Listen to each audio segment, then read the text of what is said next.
You know, times are changing. Younger generations are taking more and more prescription pills, or they're trying drugs earlier on, and I feel like it's definitely going to be an issue in high school when I start teaching.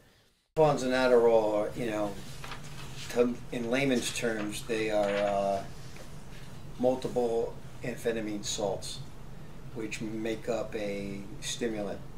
ADHD is a real diagnosis, and I believe that there are people that suffer from inattention, and those people benefit from stimulant medication.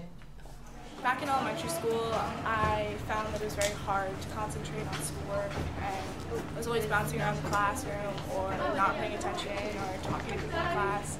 And then when it came to actually doing schoolwork, I was never able to just sit down and do it. I always needed help, and I didn't do very well in high school. But then when I came to college, I mean, I'd heard about Adderall and stuff before, but I never really thought about using it until I came to college, and then I tried. I was prescribed multiple different drugs. It started with Adderall when I believe I started taking it when I was first or second grade, and when I got to the high school level, I started taking Vyvanse, which is a longer acting drug. I know that Adderall has helped me a lot. I've said a lot of times that I don't know if I'd be in college if I didn't have it to help me focus. And I know that there are a lot of people who go unprescribed, so it's hard for me to really make that decision because I've only known it by having Adderall.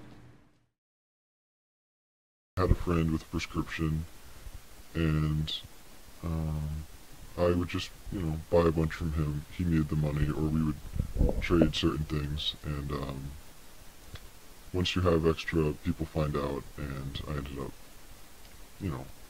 dealing it to my friends, essentially. But it was never very profitable for me, and I didn't stay with it very long. For a real nuisance, I would have people knocking on my door in the middle of the night, waking me up, especially during finals time. Just really being disrespectful of my privacy, and I'm not a business. I was helping my friends out, but once it got to be too much of a hassle, I walked away. Pharmacists, well, in that aspect, what they're doing is against the law. It's drug diversion.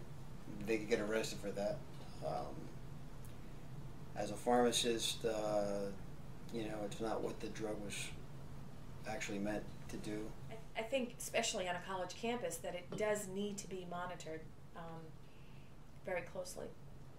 On campus, I don't think that there's much that they can do about monitoring drugs. I mean, it'd be nice if they did it, but kids all around, so many kids are prescribed, it's very easy to get. You just have to ask somebody about it. When I prescribe the medication, I'm very clear on the instructions to not share this with their friends or sell it because it's a felony.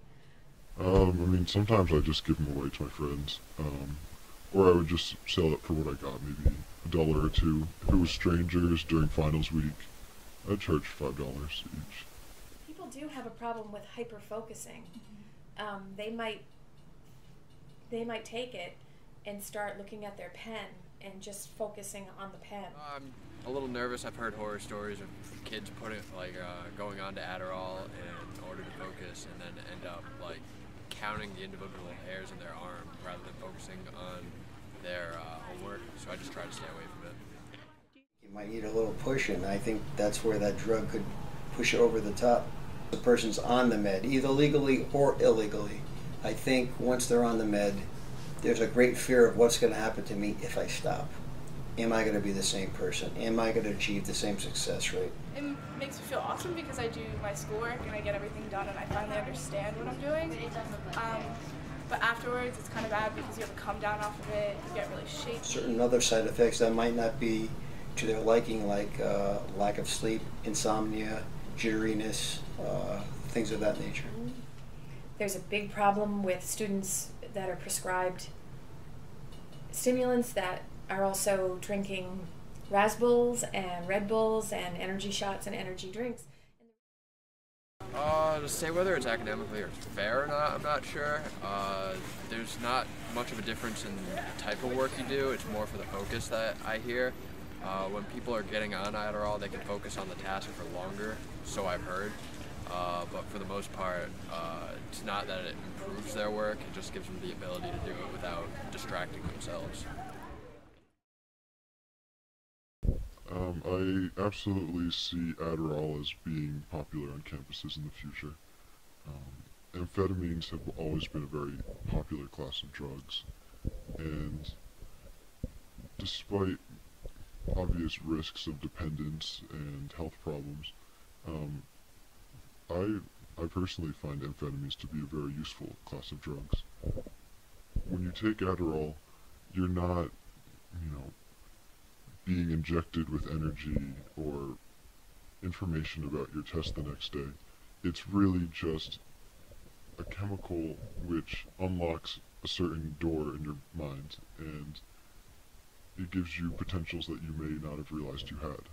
Just that we haven't seen the end of Adderall or any of the amphetamine family.